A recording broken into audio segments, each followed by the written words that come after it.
It's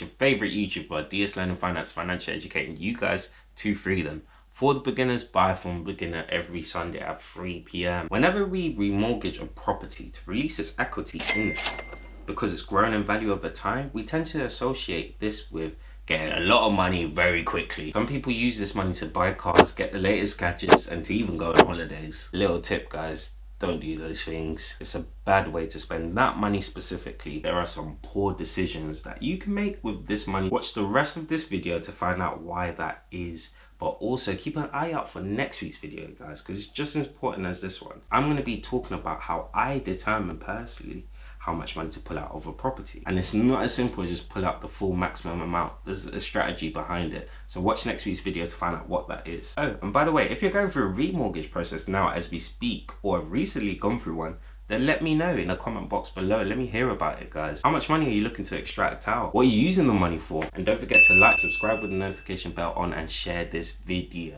And follow me on all of my social media platforms down below. And if you guys don't know what a mortgage process actually is, or just want to get a bit more information on it, then let me know in the comment box.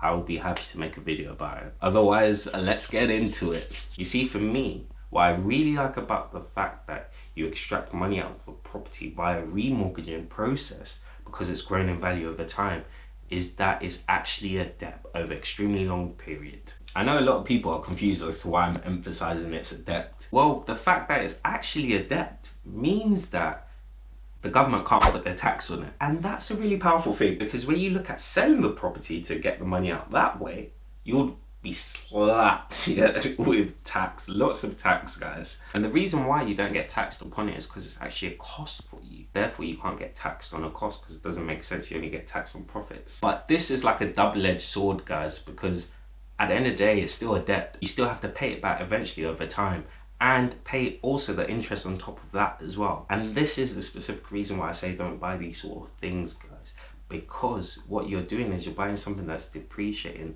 over time. So what you bought it for initially, it's no longer that price anymore. So the difference between what you bought it for and what it's at the time of when you need to pay that debt back, you have to pay back on top of the interest. I know a lot of you guys are thinking, what do I mean by this? Well, let me actually give you an example with a car. The best way to actually explain this is by looking solely at the beginning of the process and the end of the process. Not looking at the in between, because what that really does is it tells you what's coming in and what's going out of your finances, basically. So ignore the middle part, and I'll explain why later on. But let's say you decide to buy a car worth 20k. You want to get this car. You then take 20k out of your property to fund purchasing this car. But in order for you to do that, you need to pay it back within 10 years, and you also need to pay 3k on top for interest. That's all well and good. It gives you the money then and there to buy that car. Cool. You see, over those months, from that starting position to 10 years down the line for that final position, you're paying £23,000 for owning that car. But the way to really analyze this is to actually imagine trying to revamp up that 20k, trying to acquire it back again. Are you able to acquire it with something that's depreciated? It's physically impossible, because now the car is worth 10k, guys. And trust me, that's an overestimation. Over 10 years, cars depreciate by a lot more than that. But let's say for simplicity, it's worth 10k. The difference between the 20k and the 10k, you've been left out of pocket with, on top of you paying the 3k interest as well. So basically, you're 13k down. And this is why it's not a good idea to use a remortgage money, i.e. a debt, to pay for things that depreciate / our liabilities. You're already fighting up a hill paying off the interest, but for you to buy something that's depreciating over time, the difference between what you bought it for and what it's depreciated by, you have to fork up, you have to pay for on top with the interest as well. And it's the exact same thing for buying vehicles this way. It's that same thing for buying gadgets. It's even worse when you spend it on holidays, because you literally don't get anything back from a holiday. There's no financial benefit. Instead, what you should actually do with that money is use it to acquire more assets, more things that make more money for you personally. Use it to invest in things, guys. That's why the number one thing to do with this sort of money is to actually buy more properties. People love to do this until they eventually become financially free. But don't let that limit you guys. You can invest in other things as well. You can invest in stocks. You can invest in maybe starting a business or maybe funding a current business. Maybe you can be an angel investor for you to provide money for someone else to invest with and do the hard work for you. There's so many other options as well as investing in other properties. The list is endless, but what investing in assets actually does is the reverse of investing in liabilities / things that depreciate, because what it does is it leaves more money in your pocket to not have to worry about paying off this debt.